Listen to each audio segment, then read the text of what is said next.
Today I'm going to carve Pennywise on a pumpkin. I'm going to show you how to make a stencil, the tools I use, and some of the techniques I use to carve pumpkins. Hiya, Georgie. You look like a nice boy.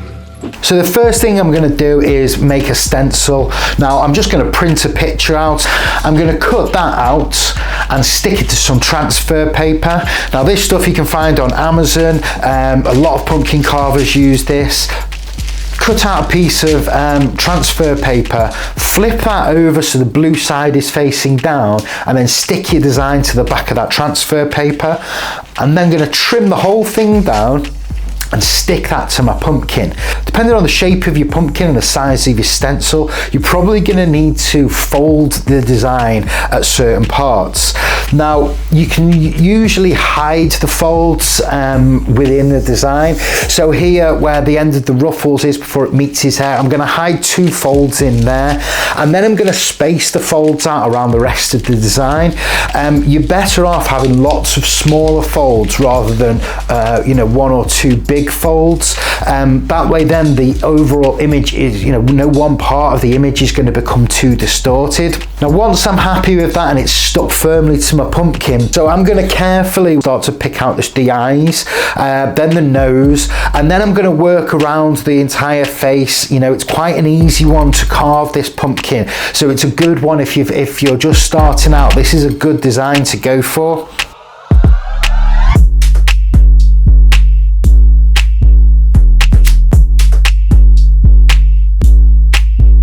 These blue lines on the pumpkin can sometimes seem a bit confusing, which is why I will always keep the stencil to one side as something to refer back to. So this blue stuff that you've put onto the pumpkin can rub off quite easily.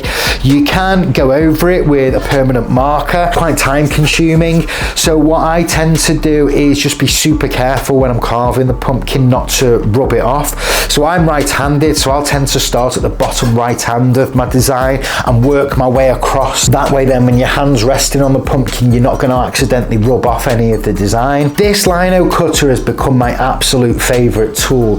It's a power grip lino cutter. It's a little bit more expensive than some of the tools out there, but it's got a very, very small V attachment.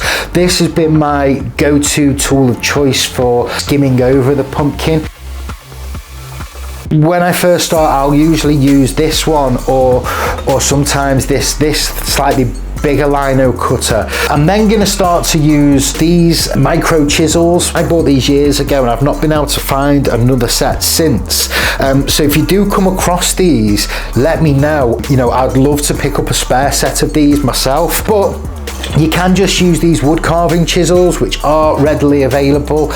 They've got lots of different shape. Now the general principle of this is a fairly simple one. You're going to be referring back to your picture and the reference marks you've made on your pumpkin, carving deeper into the pumpkin on the areas you want brighter. Now what you don't want to do is go too deep too quickly. So to begin with, I'm going to give the whole thing a bit of a light skim. I'll go down deeper into the pumpkin on the brighter areas first. I won't go too deep, and then I'll start to blend backwards towards the darker areas. Now this is just a case of really taking your time. This pumpkin I think was a pretty fast one by my standards, which took about 6 hours, or just over 6 hours. And when I first started carving, some of the designs I was doing were taking 20-25 hours to do. Speed is something which has come with practice. I really focused on trying to get good first, and then speed has just come naturally as a result of that. So hair, again, this is back to my favorite lino cutter, this power grip one.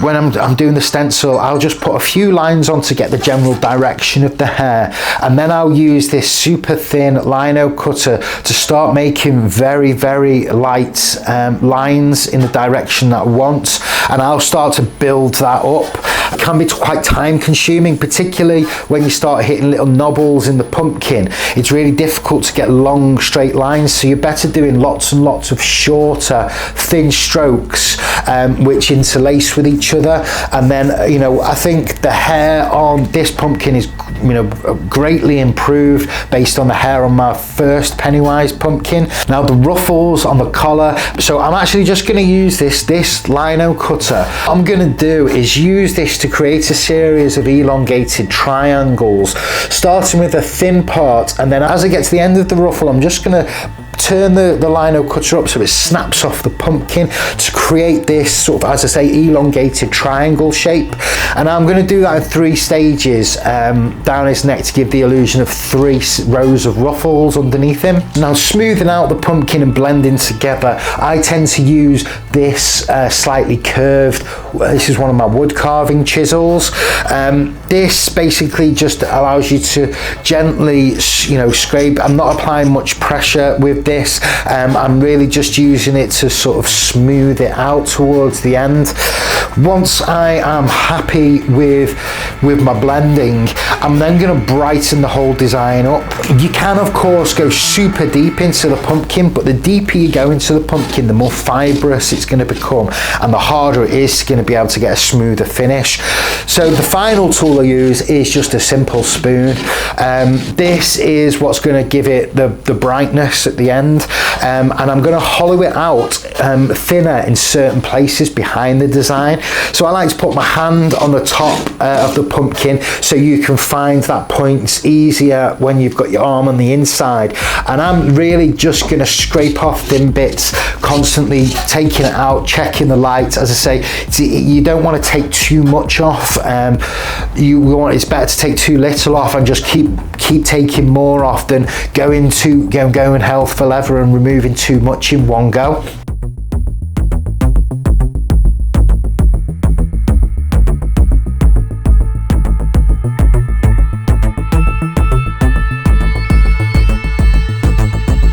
To make your pumpkin last longer, I like to give them a wash with cold water and bleach. Ignore the people online that are saying that it's, you know, bad for animals. Bleach, once it's been exposed to the elements for a while, will start to evaporate off and eventually just turn into salt. Once that's dried out a little bit, that's going to be completely harmless, and it's going to kill any bacteria on the pumpkin and basically double the life of the pumpkin.